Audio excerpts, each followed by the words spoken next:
This lock is quite old. It shouldn't be much of a challenge.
I need to find where the safe is hidden and lockpick it.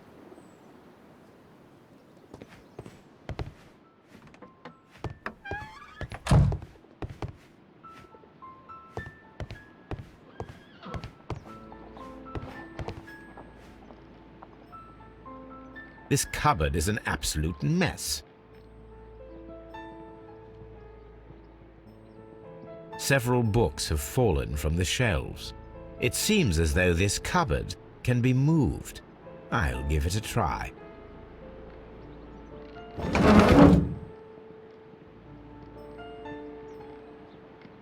So, that's the lock I must open tonight. Let me see.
What a surprise! Another lock.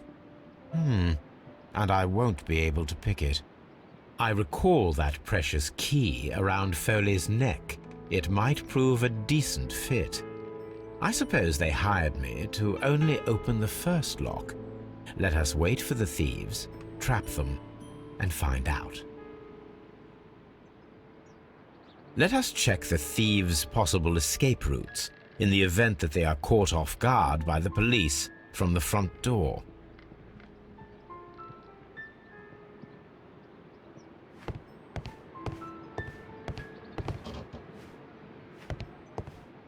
This door is a perfect means of escape in an emergency.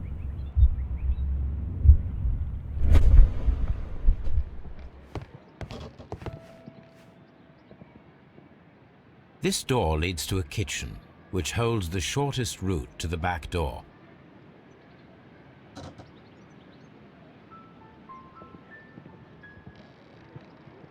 This should be useful.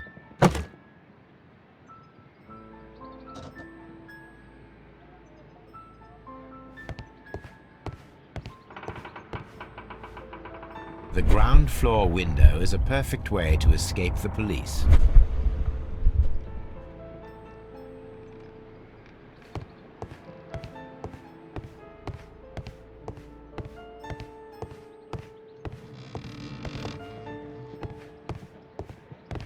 Although this window is high above the ground, it would be possible for one of the thieves to attempt to use it for their escape.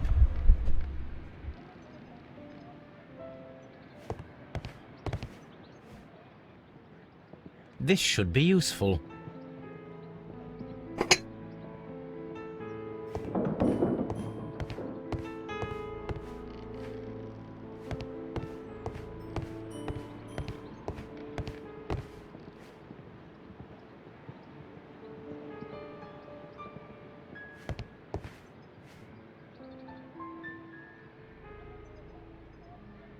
One step on these beads, and our thief will go flying. I should walk carefully here, else my plan will be ruined.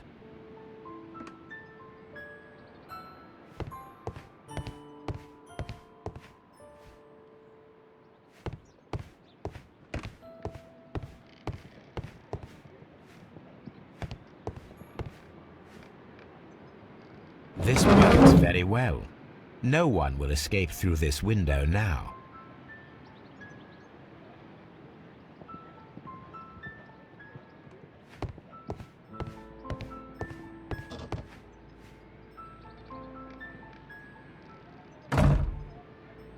The door is now blocked.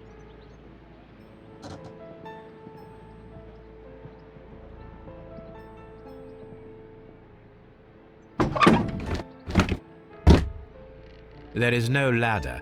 If anyone falls here, he will need assistance to get out.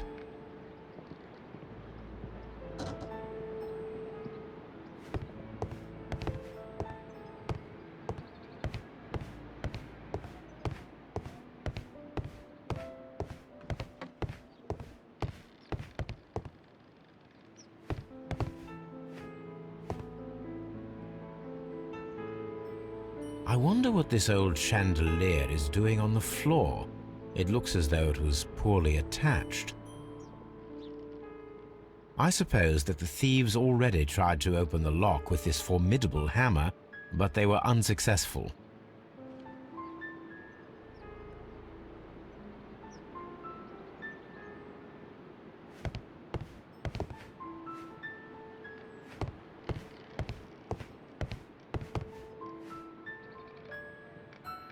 This should be useful.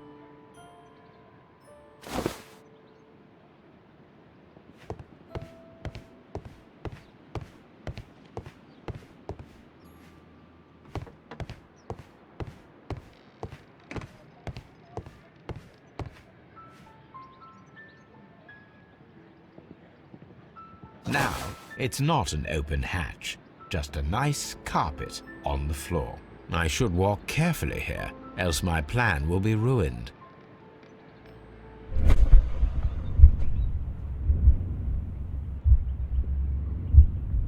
Any thief who finds his way upstairs will roll down very quickly.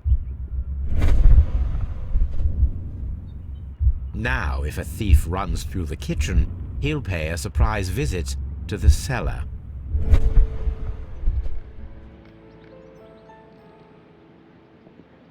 This should be useful.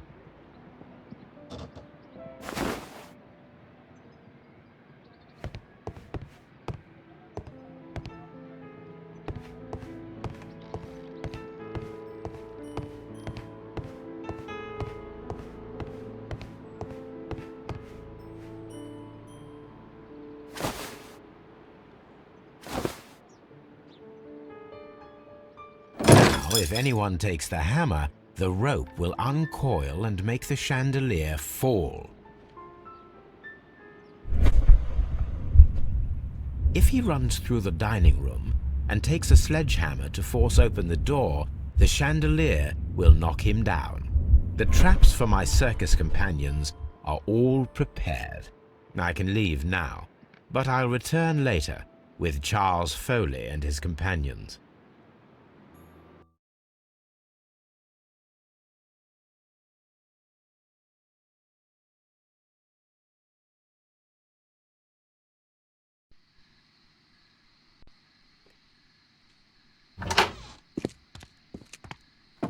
Police! Police!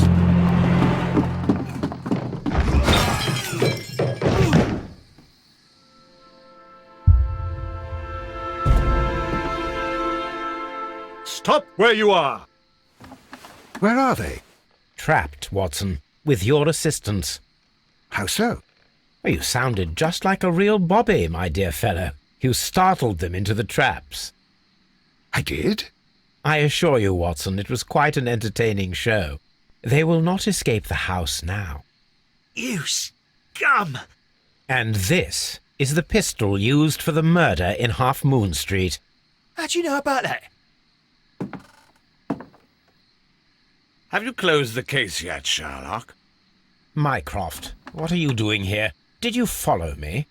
Sherlock, it may seem that I used you, but you should be pleased to know that you have served our Queen well, in this instance.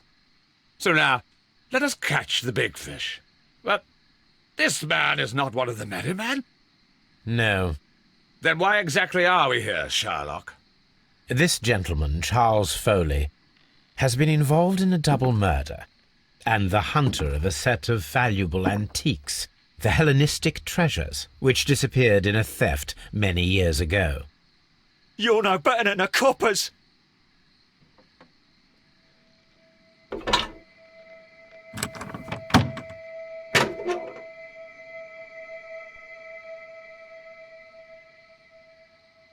Holmes, that is incredible. The Hellenistic treasures. Indeed. Nothing but trifles. Where are the merry men? I don't know why you are asking me, Mycroft. They are yours to find. I'll see you soon, dear brother.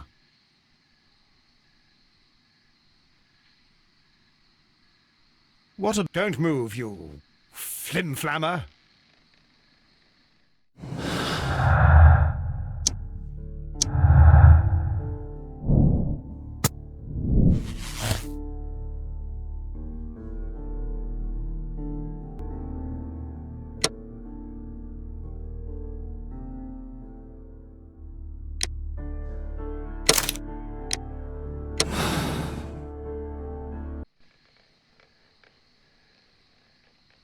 Charles Foley, you committed the crime of premeditated murder and of theft. You will be severely punished for your deeds. You are pitiful, you Scotland Yard dog. Save your words for the gallows. I'm sure the journalists will love them.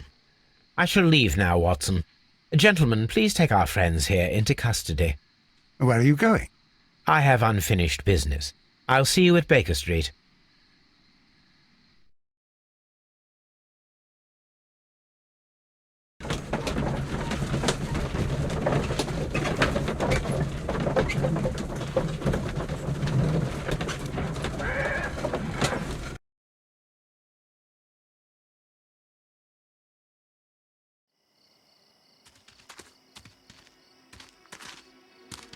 Be careful with the lamps. Don't bring them too close to the barrels.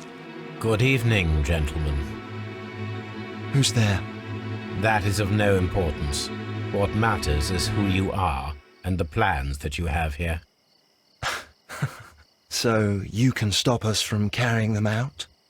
Eventually, yes. Hey, careful. You'll blow us all up. I'm listening. We are a group known as the Merry Men. But I suppose you knew that already. We are the men who've already lost everything of value in their lives. We are ruined shopkeepers. We are workers who were fired from their jobs, honest people who were robbed. We were forced out from our homes and thrown onto the street, and all of this in the name of the so-called law. The laws that were set out by our government. The laws that make the commoners only more vulnerable and the wealthy more protected. We are not only from the British Empire. Some of us are from the New Lands, America, Australia, and we are many. But men we are still, and we are merry for that we stopped being afraid. For those powers that be had done their best to plant the fear inside our souls, and we accepted it so easily. The fear advised us to keep our heads bowed. It prevented us from fighting. bankers and politicians. They own our lives, our work, our bread, and they push us to compete between each other just to see who may serve them better. But in the end, they are the few, so they are weak. They are nothing without their titles. We should not fear them. Our so-called masters should fear us instead. The time has come for our group to stand tall. Our great and many merry men. We are going to blow up the London Stock Exchange. No life shall be lost. But ownerships, debts, and property titles? They shall all be destroyed. They're only papers, after all. So many people will be freed over this night. That is a radical step to take. What result do you truly expect? Chaos. But soon people will understand that they are free, and that they don't belong to anyone. They will be able to work for themselves, together, without letting the rulers dictate what to do, and finally justice will arise. What you are intending to do is a crime. It is not justice. How do you see justice, then? Kids go to prison for a loaf of dry bread. And how many lords do you see punished for stealing from their people, sending them to their deaths in mines or overseas to fight for land? Our masters wouldn't hear us. So now it's time to sing the song of the merry men. Will you let us do our duty?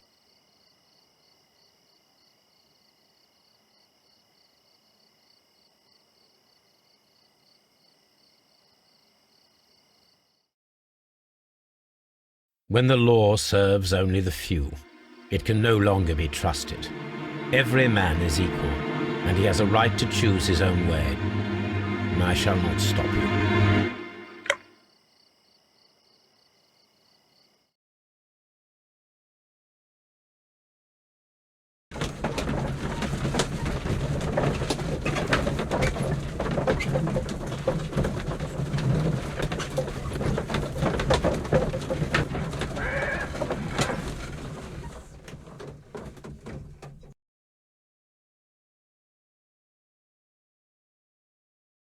So, you're interested in Russian literature now? Quite, lately. It is an interesting book. I remember a few lines. Really? I tried reading it myself, but I had a hard time understanding it. Yes, Doctor. It's about intelligence. Sherlock, I vaguely recall one of the lines. Sometimes it takes something more than intelligence to act intelligently. There were also a few words along the lines of, pain and suffering are always inevitable for a large intelligence and a deep heart. Tell me, Doctor, does my brother show any signs of pain or suffering? Not that I know of. Because you see, Doctor, behind all of his masquerade, my brother does possess a deep heart. So deep that he does not recall where he places his love. Well, I'm sure that... His love and his duty that, in the first place, should be directed towards the Empire. For without it, we would be nothing. A country filled with uncivilized men. I should leave now. Sherlock, Dr. Watson. Holmes, what just happened? What was that? The start of a new world. Anything in the post, Watson? Any clients worthy of our attention? Only a second reminder from Mrs. Hudson about our new neighbour. She urges you to remove your... Oh, I don't care about that. Holmes, the lady who will be moving in shortly has requested the use of our spare room to place all of her boxes. Wait, what? A lady?